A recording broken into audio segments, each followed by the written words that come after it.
And we're back for another episode of Startup Hustle. Matt DeCoursey here to have another conversation that I'm hoping helps your business grow. So quick question for everyone out there. Are you a leader? Are you a manager?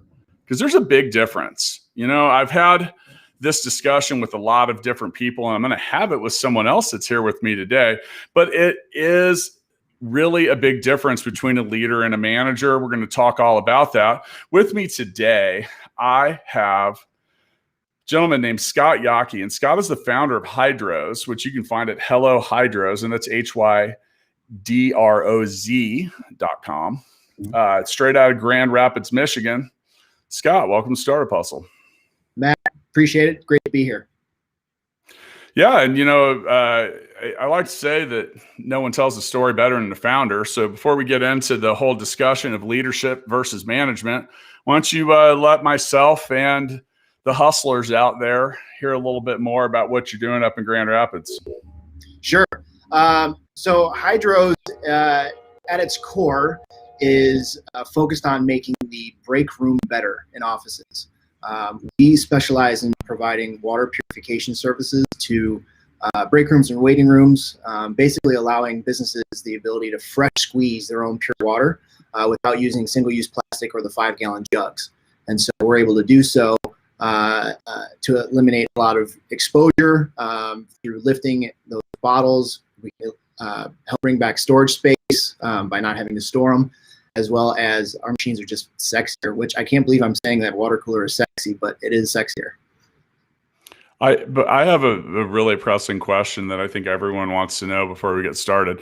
Is it possible to change one of those bottles without spilling the water? Absolutely not. It's almost the right path, I think.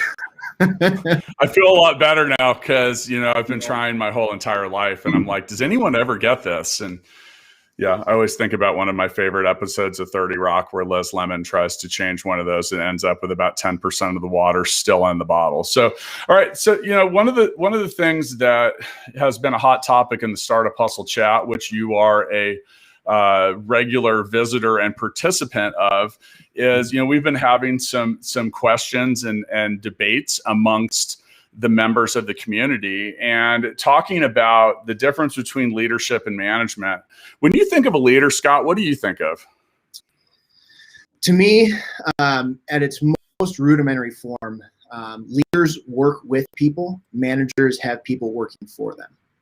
And there's all kinds of different bifurcations and different facets that you can talk about. But at its core, leadership truly is pooling the collective cognitive resources of everyone on the team and finding a way to win, and not letting your ego get in the way of that. Okay, and I buy that.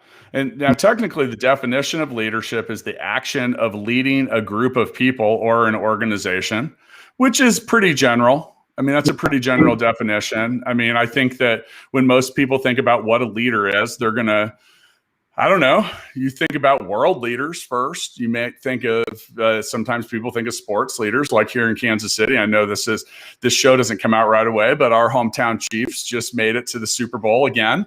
True. So congratulations to them. And we think of Patrick Mahomes and Andy Reid as the coach and the player leader there. So when you think of a manager, what comes to mind? To me, a manager is more of, I would say, kind of a dictator. Someone who says the way that they want things done, but aren't as open to allowing people to pivot that path. Steve Jobs, I thought, said it the best way in Why Hire People and Tell Them How to Do Their Job, when we can basically empower them to help create something that maybe we as business leaders couldn't think of on our own or hadn't thought of yet, and having a new fresh pair of eyes to take a look at it. For me, when I think of manager, I think of someone that is only focused on the tasks that need to be done, meaning like the rudimentary, elementary tasks, and might not have the ability to get other people in and around the organization involved in accomplishing them. So, and then like, I don't know, I mean, I probably should have maybe done a little more background check on what I thought a manager was. And I think that I don't think about that a whole lot because I've never wanted to be a manager. I've always wanted to be a leader. I know personally, as I grew professionally, I got into sales for a while, and I thought that that was like the greatest thing because I made a decent amount of money and I was good at it. And then as I looked around, I started seeing that the people that I really admired and wanted to be when I grew up were leaders. And I put a lot of effort, time, and energy into researching what it took to be a leader. So, well, Scott, are you a leader or are you a manager? I would like to say that I'm a leader. So it's kind of funny. My first boss, if you will, which I'm not a huge fan of that term, my first boss kind of drove it home for me. And he would always introduce me as someone who worked with him, even though I clearly was his subordinate. And that always really resonated with me and something that I really appreciated. And now whenever I go out with salespeople or service techs, Barry, for example, is a guy who always introduces me as his boss, and I always correct him and say, hey, man, I'm not your boss. We work together. And I try to do my best of saying, hey, here's the general direction that I think we should go. I don't know the path. I want all of us to work on what that path looks like. And if that general direction needs to pivot, let's take a look at it and let's evaluate it together. I think it's really easy to be a manager. It's very easy to say, do this because I said so. It's hard to build a rallying effort behind a common cause, if you will. I mean, would you say that are you more of a leader or more of a manager, especially with the various businesses that you've started? I think I'm a terrible manager. I'm a great leader. There you go. Perfect. I mean that. Which I don't know if that makes me a great leader. Maybe when I think about a leader, I think about someone that has the ability. Okay, so there's this saying, "All you can do is all you can do." And therefore, you can be a great manager, but if you're not a leader, you're not going to be able to inspire and move other people to get tasks and things done with and for you. And by the way, I do want to commend you because I'll say the same thing. Like, you don't work for me, you work with me. And, I think that's really important. And when it comes to being a leader, I don't think you can appoint leadership. You can appoint management. You can say, Scott is the manager.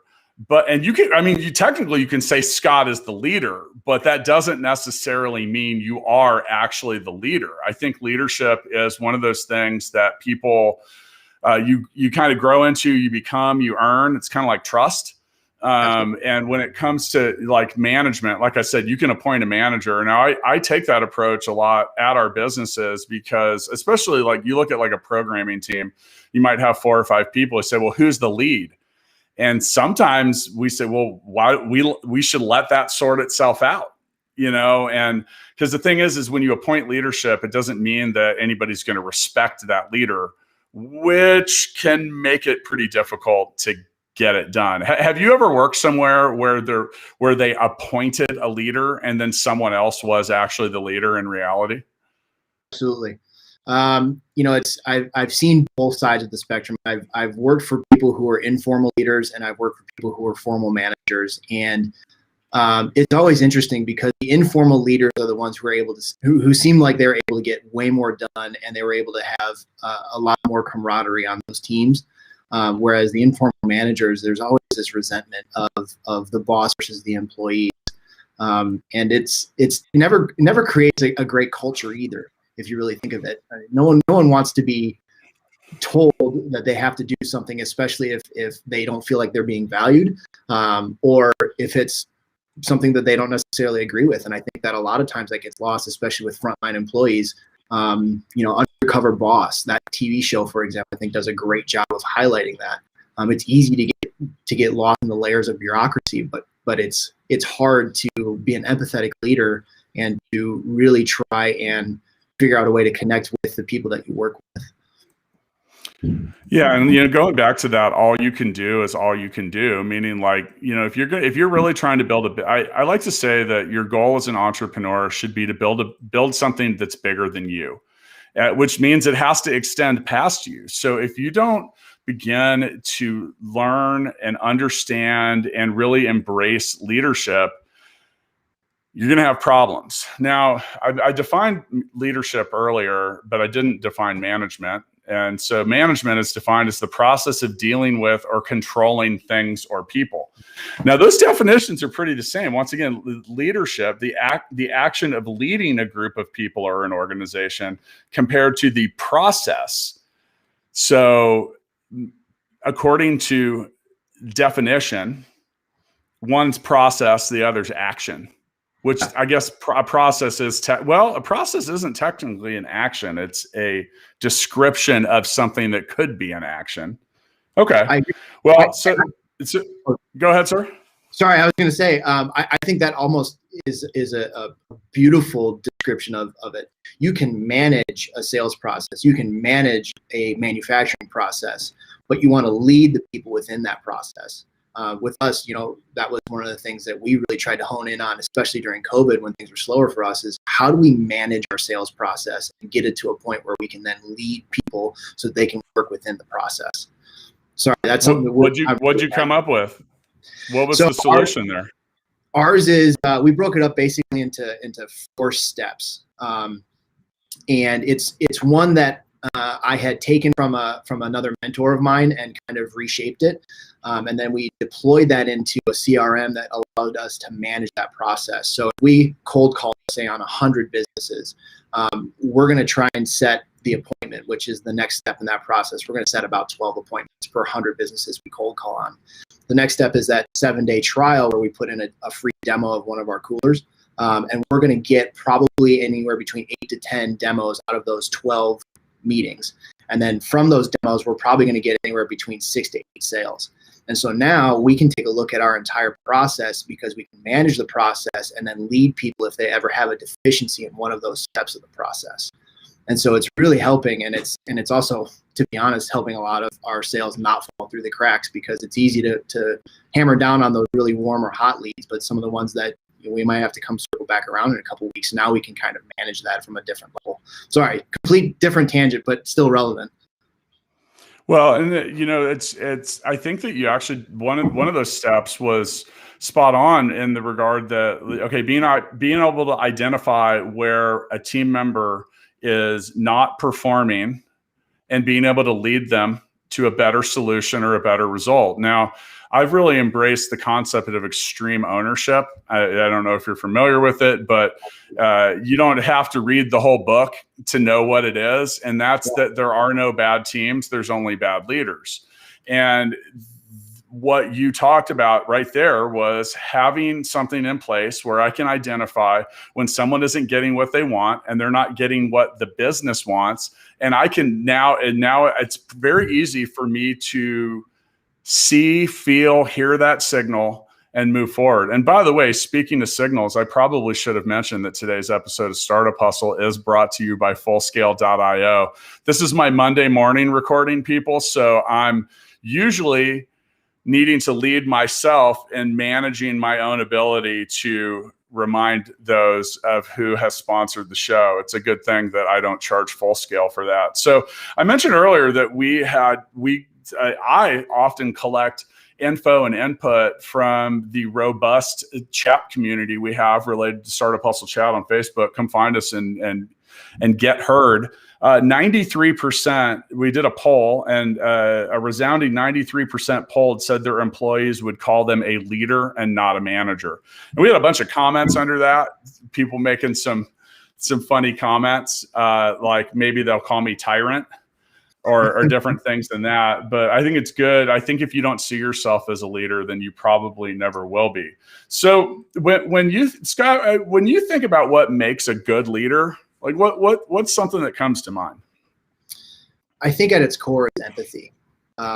Being able to put yourself in your team's shoes and to come at it from a personal standpoint. Managers, I think, are very rigid, like you had talked about earlier. Whereas if you can put yourself in their shoes, and I mean, one of the concepts that I firmly believe in and use is I won't ask anybody who works at Hydroz to do something that I wouldn't do myself, and that I think is just a good core principle. So for me, that's I think empathy is probably one of the foundational pillars, if you will, of good leadership. That and having an acute ability to be emotionally intelligent, not only reading other people, but also being able to look introspectively at yourself and being able to say, you know what, maybe I'm the asshole here. And being able to take a step back and reevaluate and to correct your own action and how you communicate with people. That really seems to be, I think, a really effective way of kind of bifurcating the difference between the two. Yeah, and that's well said. Watson and I were recording a 52-part series about how to how to start a tech company, and you can listen to those in 2021 on Wednesdays. So, but we did just record an episode about the traits of successful startup founders, and empathy and emotional intelligence were very high up on the list. Empathy is something that is spoken and not understood by a lot of people. And it's just, the simple definition of that's putting yourself in someone else's shoes. And, much like yourself, I've done pretty much every job at our company. And, when I go to our office in the Philippines, where we have almost 200 employees, I take out the trash and I do everything, because some of it, honestly, as a leader, it helps me, get a better understanding and literally put myself in everyone's shoes. I also, it's oftentimes spot things. I'm like, why do we even do this? Like this is like a seriously unnecessary thing that we're doing. And also I get a strong and firm grasp on how long it takes to do things. And, I think that all that stuff is really important. I like to say your finger should be on the pulse of your business. And how can you have your finger on the pulse of anything if you're not anywhere near it or close to it? So, all right. So we have a couple things that we've come up with that some like what makes a good leader. Number one on that list is clarity. I would agree. I think having a clear communication approach to your team and having those open lines of communication. Having an open door policy, for example, and not having some kind of bureaucratic layers where you have to say, nope, you need to talk to your boss before you come talk to me about something. But then also, communicating what the mission and vision is and getting people to rally behind that. That I think is absolutely crucial. And I agree 100% because without communicating that mission and vision, people are now being robots as opposed to able to really utilize their past experiences and their personal resources to help win. And that's essentially why we're all in business. I don't think anybody wants to be in business just to break even. So.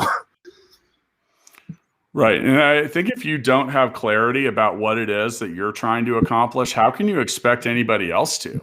If you don't, and I've said this before, but if you're shooting baskets in the dark, like you're in a dark gym and you're shooting baskets, how many should you expect to go in? Like, sure, occasionally one might drop through, but that's an accident. And it's not because you have a clear vision of what you're trying to accomplish. I think you were right about the communication part as well, in being able to clearly state what it is you're trying to accomplish. Now, next on the list, we've got decisiveness. And I think that is a product of clarity.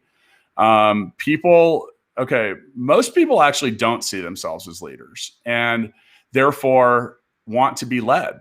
Now, if you have an indecisive leader, you get stuck. It's frustrating. It's like, oh, I don't know. It's just wishy-washiness. It doesn't really, decisiveness and confidence, I hold hands. So how do you feel about that? I agree completely. And I think that's actually where at least for me, one of those very fine lines between leadership and management is drawn. Because it is important to be decisive, but if you're, to me at least, thinking of an analogy, being in some kind of a conference room, if you will, a manager says, this is what we're doing, what do you guys think? And a leader to me says, here's a question that we need to, or a problem that we need to solve. What do you guys think? And then have the leader come in on the back end and say, okay, I hear what everyone's saying, and either incorporate that and be able to pivot themselves personally, or say, okay, but what if we did this? And so to me, it's being able to have that ability to hold back what you think is the right answer and to get your team involved. Would you say that you do that, especially with? Well, I think it's tricky. I think it's tricky. I mean, because I think that approach is right, but it can backfire on you, because if you already know what your decision is, you lack a level of authenticity. Yeah. If you're just making people, say a bunch of stuff and you're not going to change. Now, that is a flaw as a leader, I think. Like, why even ask if you don't care? But that would be a lack of empathy. And, right. So I overall, like, I think people want to see a clear-cut path. They want to know, like, we want to go from A to B. They want to have confidence in that decision. They want to have confidence in you. I think if you lack clarity and if you lack decisiveness, then you shouldn't be surprised if there isn't confidence in the team that you're working with. Now, next on the list is courage. And when I think about leadership, now in this case, I think of like military. And like, here's your leader. And like, if you're afraid to go into battle, why would everyone else charge in behind you? Or like, do it with the way that you need to. Now, in the case of an entrepreneur or a startup founder, I mean, you have the courage to put your money on the line. Like, yeah. I mean, there's a big difference between being an employee at a business and losing your job because the business fails, and being the owner of the business and then the business fails. Oh, absolutely. And it's also, as an entrepreneur, especially smaller startups, it's that person's reputation is now on the line. And you have to be willing to stick your neck out, not only for yourself and your company, but also your employees. I'm a firm believer in a true leader is the first to accept blame and the last to accept credit. And that's kind of our job, really, if you think about it, to make sure that we always put forward our employees and always keep them in the best light. I mean, I've managed teams where people were old enough to be my parents, and I was able to earn their respect and trust simply because I was always the one to fall on the sword and always the one to bolster their accomplishments, even if it was something that I had spearheaded, wanted to make sure that they got the credit for it. And I'm not trying to toot my own horn, but I do feel really passionately about that, because I do think that's important. And especially as we move to a different style of workforce in today's day and age, younger generations are going to start being put in leadership positions. And in order to get the respect of the older generations, you have to be willing to put your ego aside and almost, I don't want to say coddle the older generations, but being able to support them and say, hey, look, we're all in this together. I have a different way of looking at things. You have some ways of doing things that are really successful. How do we merge the two of those so we can win and come out on top and then go out and get a beer afterwards? Yeah. And, I think that there's the term responsibility, and I don't mean responsibility like you need to be at work by 9. Responsibility in the form that's saying, you know what, that was my call. I was wrong. Absolutely. I need to do a better job. I let you down. I need to do a better job next time, or, whatever. Now, and general responsibility like that is something that people, not just leaders, but people in general suck at. And I've used this example before, but it's not the cop's fault that you got a ticket going 40 and a 25. That's your fault. That's your error. And, but the person that doesn't want to take responsibility will say things like, they'll be like, I can't believe, how dare he give me a ticket, Yeah. And like, I mean, in the end, if you're taking responsibility, you're like, well, I was speeding and I got caught. I don't have to like it, but I'm responsible for that outcome. Being emotionally intelligent and having being able to recognize an attribution bias towards yourself, I think, is crucial, because it's really easy to point a finger at somebody and say that was the reason why. But when you point a finger at someone, you have 3 more pointing back at yourself, right? And so being able to recognize that, I mean, that was one of the biggest growing initiatives that we had to do at the end of 2019. Hired our first sales rep in the fall, and the timing probably wasn't right, but more importantly, we didn't have the system in place to really support her and to do her justice in the role as a salesperson. And she ultimately left because of it, and it was my own fault. I could have said that she couldn't sell but at the end of the day, that wasn't the case. She just didn't have the tools to do so. And that was a big learning point for me and the company to say, all right, we have to reevaluate. We got to recenter ourselves and figure out how we're going to move forward. Yeah, that's something that I struggle with occasionally too, and it's situational.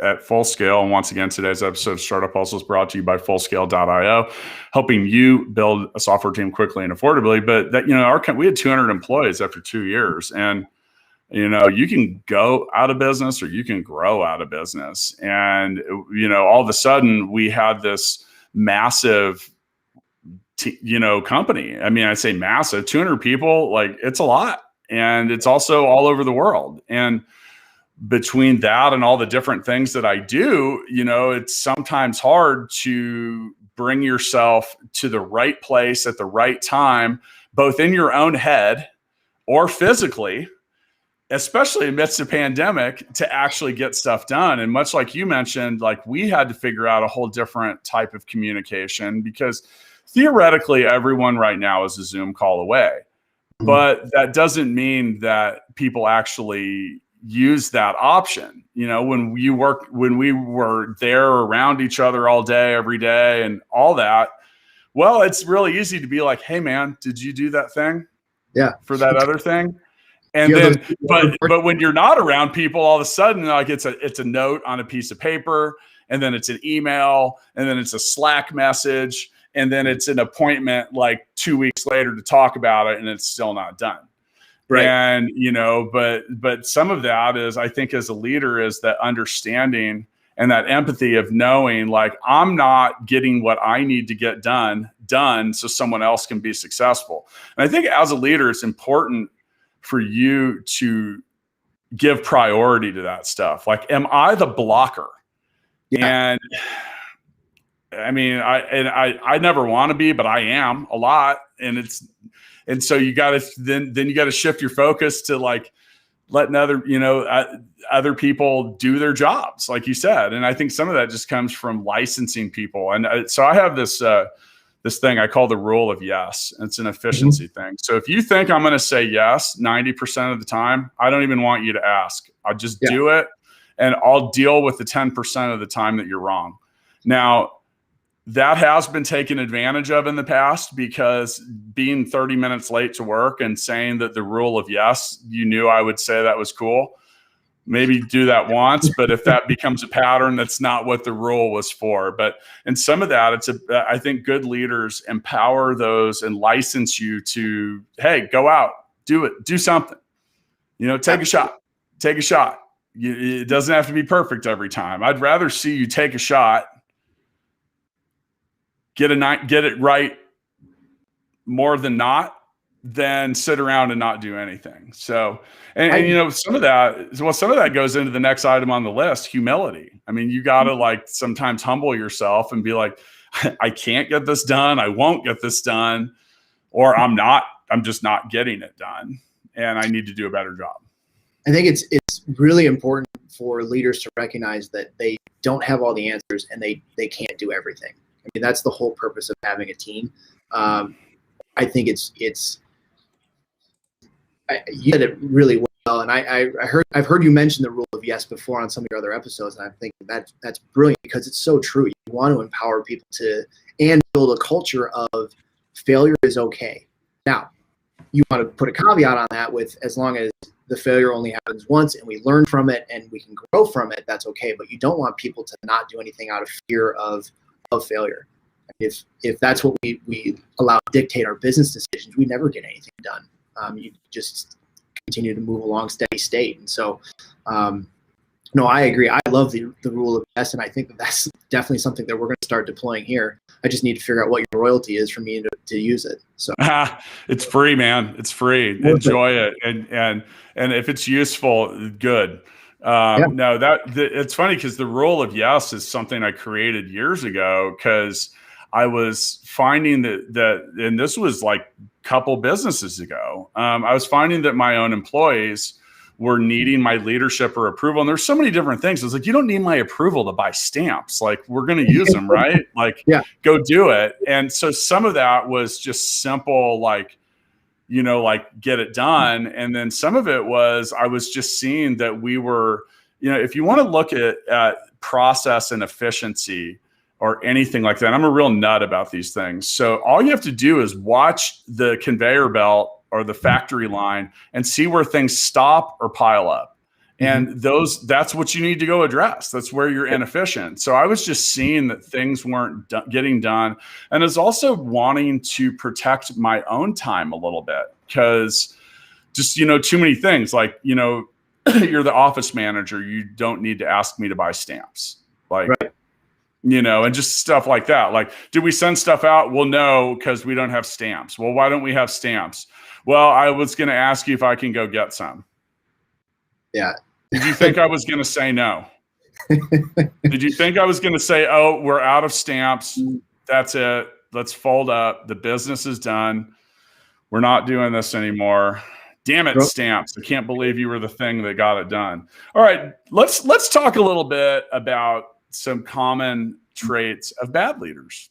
And I know that you're a fan. I know you're a fan of the fact that we don't always talk about the rosy stuff on Startup Hustle, because why would we?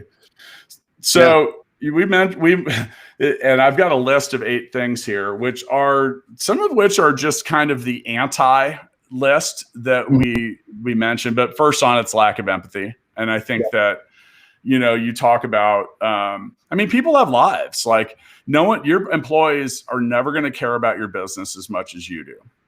You got to accept that and know that it's a job for them. It doesn't mean that they shouldn't care, and it doesn't mean that they won't, but they have other things going on. They're working at your enterprise. It's a way to make a living. Absolutely. And with that, like, people have kids, and, I was worse at this until I had kids, and I realized how hard that is. And then it forced a little more empathy. I mean, where are you on the empathy scale?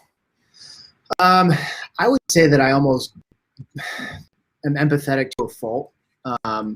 I give a lot of leniency, and I want people to look forward to coming to work. From random rubber band fights in the morning to, which is a great way of team building. To, someone says, hey, my dog is sick. I'm like, well, do you need to take it to the vet? No, I'm just kind of really struggling with it. Okay. Hey, you know what? Take the time that you need, get your mind right, because if you're here and your mind is somewhere else, that's really tough. At the end of the day, I'm far less a believer of, ass and seat from 8 to 5, and more so, hey, here's what we need to get done. Let's get it done. And as long as we get it done in the timelines that we agree upon, I'm cool with that. But, there's also, you have to be careful. And I think you had mentioned this. It's easy to be taken advantage of, especially if you show too much empathy. And I think that from a leadership standpoint, how do you work through that? And how do you work to make sure that people understand, like, hey, we still have a job to do. We still have to get stuff done. All for having fun, all for being a human about it. But we need to get some wins, and we need to get some stars on our chest. I think if empathy isn't natural, like if you're just not natural, like my wife is naturally empathetic. I mean, she really is. Like, she's like one of the most caring people on the planet. And she'll tell you, it's like, kind of like you mentioned, she'll actually say it's to a fault, because she kind of gravitates towards, she felt bad for the Buffalo Bills yesterday when they lost to our team. On the way to the Super Bowl. And she asked me, she goes, don't you feel bad? Like, those guys had their hopes and dreams shattered. And I was like, no, I really wish that they hadn't scored at all. Yeah, and that was really how I felt. Like, I really wanted to win 38-0 and not just to 15. But, she felt bad for the other guys that lost. And I said, and she said, well, why don't you feel bad for them? I said, well, first off, they're professionals. They got paid really well to lose. Okay, so, and then second off, they're professionals. They're playing a kid's game as adults. So, if they didn't get what they wanted, I get it. I understand wanting to get there, but no, I don't feel bad for the team we just beat, especially when they were getting flagged for all kinds of penalties and unsportsmanlike bullshit at the end of the game. Like, no, I really don't feel bad for you now. Now, on the flip side, I'm not always unempathetic, but it happens. All right. So Next on the list, we talk about fear of change. And this is one that kills businesses. Oh my God. If you are in and around a business and you hear the owner or the leader or yourself saying this following line, you're fucked. I just wish things were the way they used to be. Oh. It's the worst, man. That is like the biggest red flag of fearing change. Like you're watching the rearview mirror. And I've heard so many people say exactly that on their way to turning the close sign around for good. There's something to be said for breaking conventional wisdom. I think acknowledging that things were really good in the past is important. And I think it's crucial to be able to draw on what were those good things and being able to reshape and remold that into where you are now. Because it's easy to stay comfortable. One of the guys that I follow, Kerwin Ray out of Australia, he had an analogy about being comfortable and sitting in, I think the way he described it was sitting in a pool full of piss. It's not somewhere that you want to be, but it's comfortable because it's warm. And the moment you get out of it, you get that breeze and you're like, I don't want to be here anymore. And change is hard, but chances are the freshwater pool is a lot better than the other pool that you're sitting in. So it's true. Change is difficult. The area that you have to travel between point A and point B is always scary. And a lot of times you can't see the light at the end of the tunnel, but more times than not, B is always better than A. And it's just being able to really embrace that change and dive into it, invest in it, and to go wholeheartedly into it. Very similar to, Cortez, when he discovered the New World, he burned his ships because he wanted to make sure that his crew was motivated. Hey, this is what we're doing. We're here. You can buy it. There's no turning back. We're done. So, yeah, I'm the guy that lights the ship on fire as we approach the beachhead. I don't even wait till we land. I'm like, hey, because I want you to get out of the boat that much faster. Yeah. Let's get moving. All right. So another thing on our list of what makes a bad leader, and I'm going to bundle these two together. So either too willing to compromise or they're too bossy.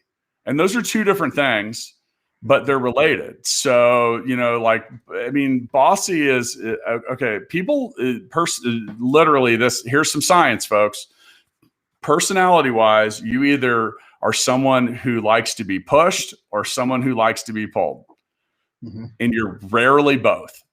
Now, when you're bossy, you're pushing all the time. Now, I'm not one of those. I'm not pushed very well. Like, if you're like, hey, man, let's get this done. Will you give me a hand? Boom. But if you're like, dude, go do it now, blah, blah, blah, blah, blah, blah, blah, I'm going to be like, you know what? Fuck off. And I'll probably leave. Why do I need to go do that? Tell me why.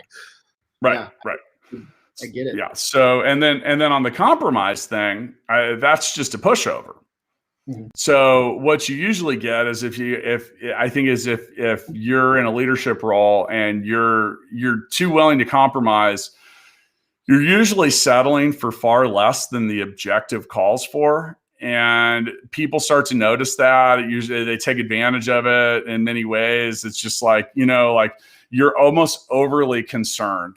Overly empathetic would probably lead to that in some cases.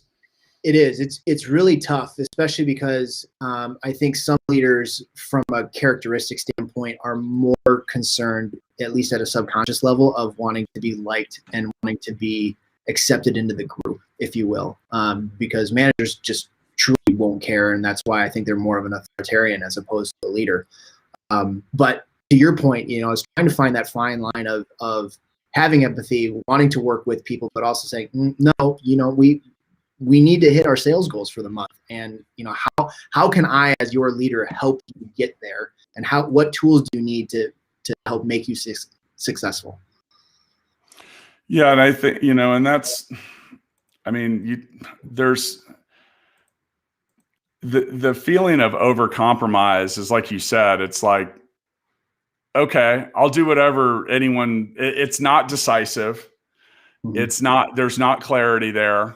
On this list as well, we have wishy-washy. I think you can get viewed as being wishy-washy in a lot of cases. And, that's like, I don't know. So next on the list, poor judge of character.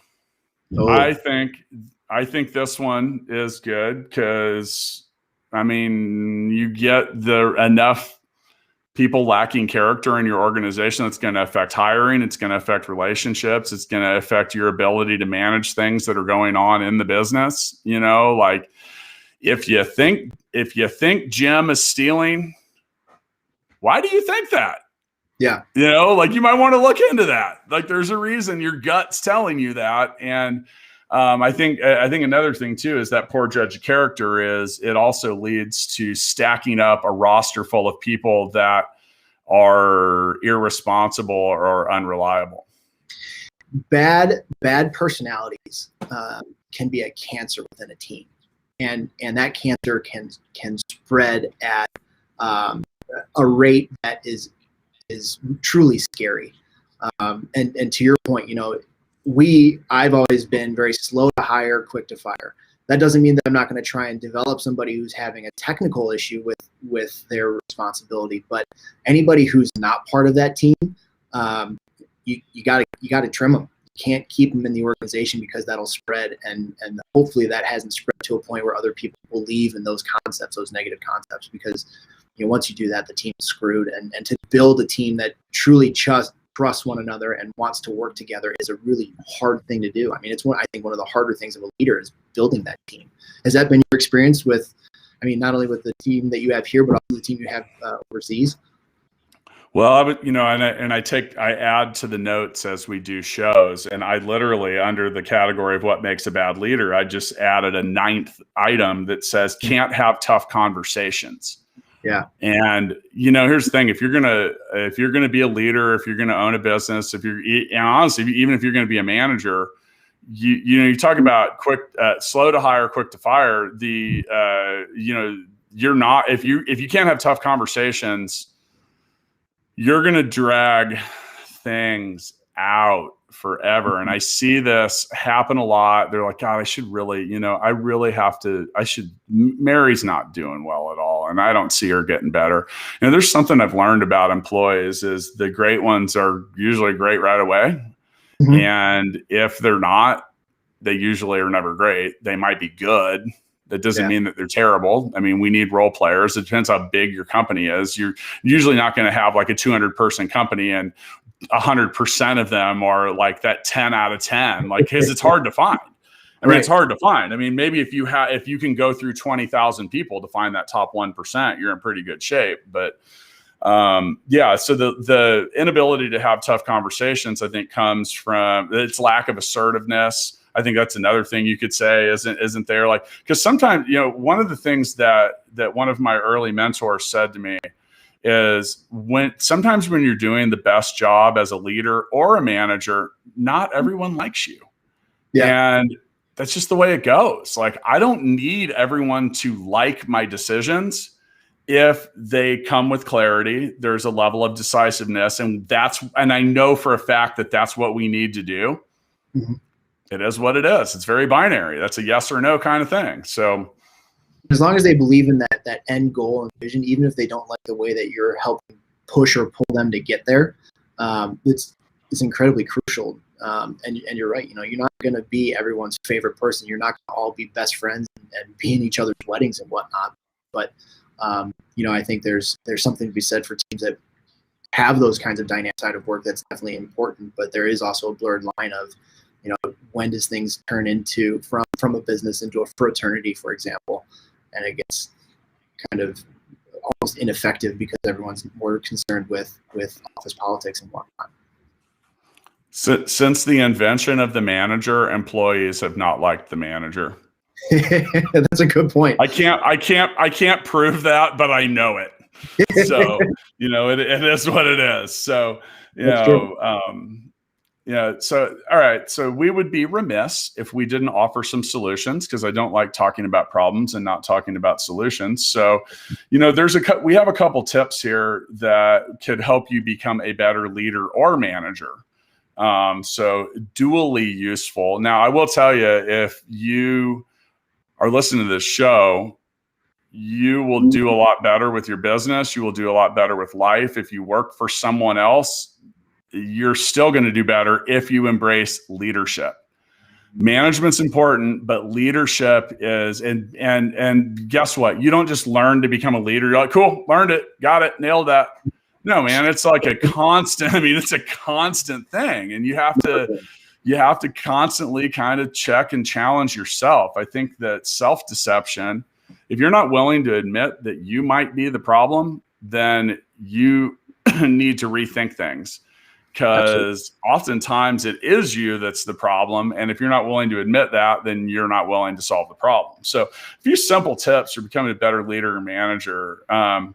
Get to know your employees and what they want. That's one of the things that we really try to do during the interview process is one of the interviews, at least, I want to step away from the office and be very, very informal. I want to know what is it that they like to do outside of work and try and incorporate that into the interview, if you will. So like the favorite ones that I like are the guys that like to golf or the women that like to golf. Because although I'm not any good at it, that's a great way to spend some time. You really get to know somebody when you're on the course. But then also, trying to figure out what makes them tick and where are they intrinsically or extrinsically motivated, and being able to, I don't want to say cater to them, but being able to keep that in mind as you're trying to motivate them to do certain things or to move towards that unified mission. Well, I think if you can help other people get what they want, then you'll get what you want. And as a leader and an employer, if you help people get to where they want, I'll give you an example. That my very first employee in the Philippines in 2009, his goal, this guy's, and he's my age, his goal was to buy a house. So he worked for me for a while, and I knew that. And then his name was Rico, and I finally said, Rico, you know what? I want to help you get what you want, and I want to help you buy a house. And I kind of gave him that thing your parents will like tell you in high school, like, hey, if you save up money for half the car, we'll buy the other, help you buy the other half. Well, I did that. Nice. Dude comes back 6 months later and he's like, Matt, now here's the thing. You can buy a house in the Philippines for like 25 grand US. Nice. Paid out the door, like a decent house, Nice. So nice. He had saved up the money. He had in 6 months, literally, he had already saved some. He saved up the rest of it, and he came and he said, hey, I think I'm ready to buy a house. And I literally sent 10 grand to a dude that I had never met in person, although I knew him like a brother because we worked together every single day. Sure. He could have like just turned into vapor at that point and left, but I basically put him on a payment plan. Nice. And after a couple years, he had paid me back, owned his home outright. And now I had a loyal dude, Absolutely. And I mean, he was helping me get what I wanted. So why not? Is he still working for you? Actually not. No. So, but he did for 10 years. A lot of my employees a lot of my employees that started in 2009 had such a good opportunity of working for us. A lot of them have retired. That's kind of one of our philosophies. We want to help with personal and professional development. If someone wants to like, let's say, for example, someone wants to have a side hustle, I don't want them to hide that. Bring it to me. Let's talk about it. Let's see if I can leverage my contacts or my experience to help you go with that. If someone wants to develop personally or professionally, let's work on those together. Let's develop people good enough so that they can leave, but treat them well enough so that they stay. But I think to your point, you had employees retire after working for you for 10 years. That's kind of the ultimate goal. You've given them the freedom that they never wanted. And I think that speaks volumes to your ability to lead them, especially a group of people that you have minimal day-to-day interactions with.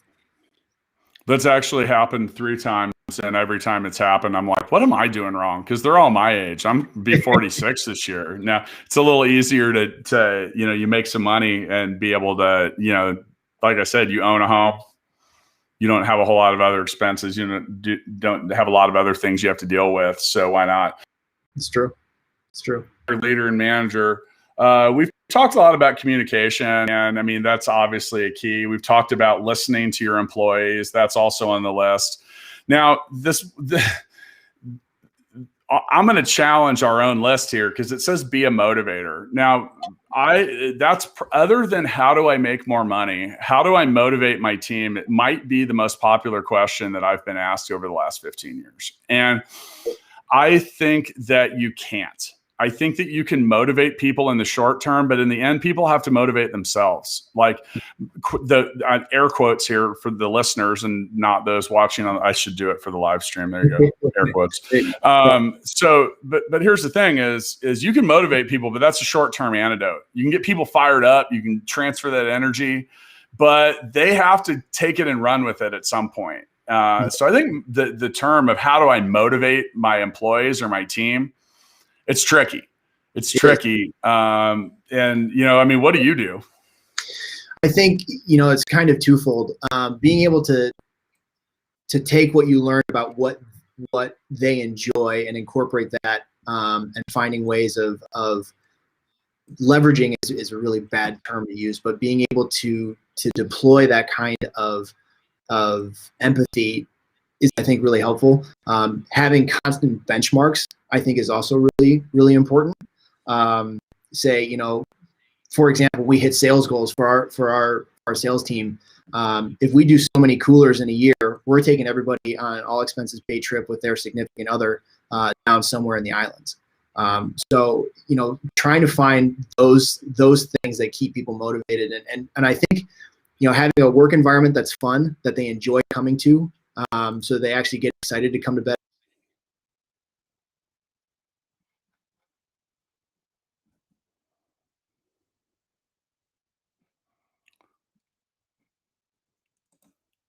Matt, you there?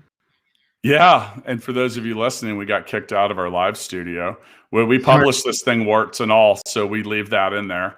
That was not your fault. We're having some fun and interesting times with our live stream platform right now, which is going to get the boot if it keeps booting my guests.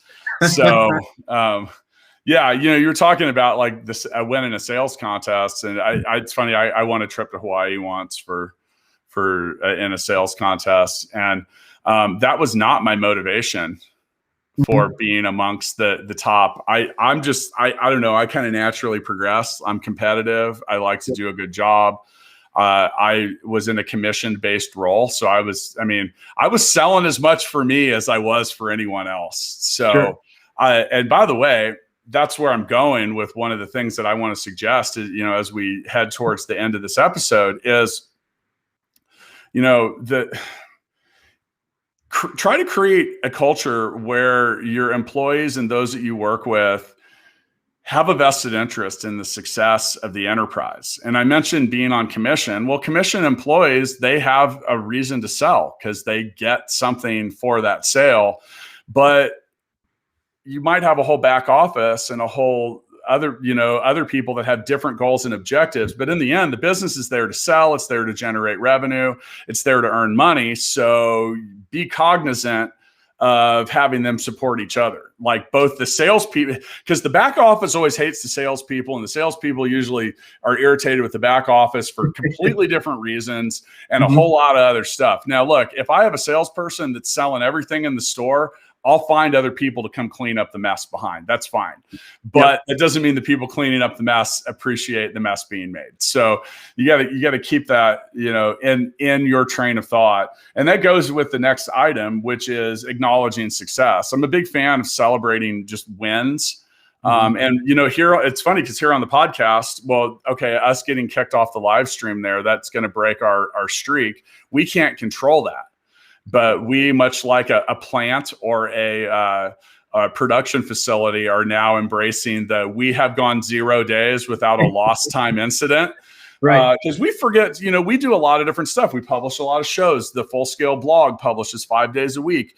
We're filming a web series. And on top of that, we actually run a company that does tech services that has a couple hundred employees. So it's easy to let the little details kind of fall through the cracks sometimes. So with acknowledging success, we're really embracing the scorecard mentality. We just started doing this a little more, but really, if Matt Watson were here, he would say people want to know if they're winning or losing. And, and through the acknowledgement of the success and also acknowledgement of the failure, Absolutely. I think that because no one wants to see their name last on a list. I once was a sales manager and doubled the sales for an entire territory. And I'm telling you, the attribution for how I did that was purely based on publishing the sales results for the whole territory, because no one wanted to be last on the list, much less all the time.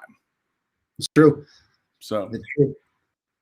No, I think there's definitely something to be said for as a leader, taking what you see as your KPIs, your key performance indicators, and turning those into goals, and being able to reward on accomplishing those goals, and acknowledging and really trying to bolster the people who accomplish those goals, and then trying to figure out what inter-department goals look like, or how can two departments work together, and then all of a sudden you now have company-wide goals so that everyone is on the same page of, hey, this is how we're all trying to get to the same place, and that big, hairy, audacious goal, or BHAG, if you will, at the end of the tunnel is where you can really, I think, build a lot of movement towards the same objective across the entire company. Because you're absolutely right. Operations more times than not is always fighting with sales, because sales promises the sun, the moon, and the stars, and operations goes, well, I don't know how I'm going to get that done. But if we find a way of trying to support that, that's really, really powerful and impactful. My answer to the operation saying I don't know how we're going to get that done is almost usually, well, quickly and accurately is what I'm hoping for. Yeah. That doesn't necessarily mean that it doesn't mean that they will or want to, but you know how that goes. Okay, so as you're aware, because I know you're a listener of the show, I end my episodes, and I say my episodes because I am not the only host on Startup Hustle. Make sure to tune in on Tuesdays and Thursdays.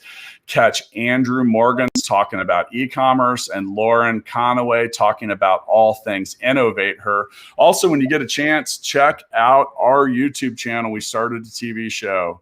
I think the best advice I could give you from this episode is don't start your TV show. It's a lot of work. But that said, we're ready to start. We've created something pretty awesome. I think for those of you that enjoy the podcast, you'll get to know the hosts a little better, and you will get to know a lot of fun and interesting entrepreneurs from all walks of life. Now, back to the Founders Freestyle. Scott, what would you like to say on the way out of this episode? Aside from just thanking you guys from having me on, this has been an incredible experience and something I'm really appreciative of. Would really try and push entrepreneurs and business leaders across the board of taking a step back and looking at deploying some empathetic leadership. I think that they'll get way more out of their teams if they're able to be introspective in their approach and look at ways of truly trying to build a team that's moving towards the same goal, as opposed to getting lost in the fact that I'm the director of such and such organization, and we're going to do it my way because I know best. I can speak from my own experience. That's never been teams that I've enjoyed working on, and it's actually one of the reasons why I decided to start Hydroz. And so I would hope that more people could start to take a more empathetic approach to how they operate within their teams.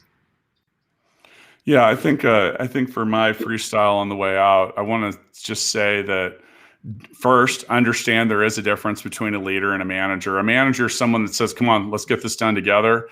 Or a leader is someone that says, come on, let's get this done together. Or, hey, let's do this as a team. A manager is someone that says, go do that now and hurry up. Absolutely. Or, it's a boss. It's a boss and not a leader. And there's a big difference. I also want to really emphasize the fact that leadership is never complete. It's something that you always have to work on. And it is something that you have to learn how to do. While some personality types and people seem to be a little more naturally apt to lead, it's never a finished or polished product.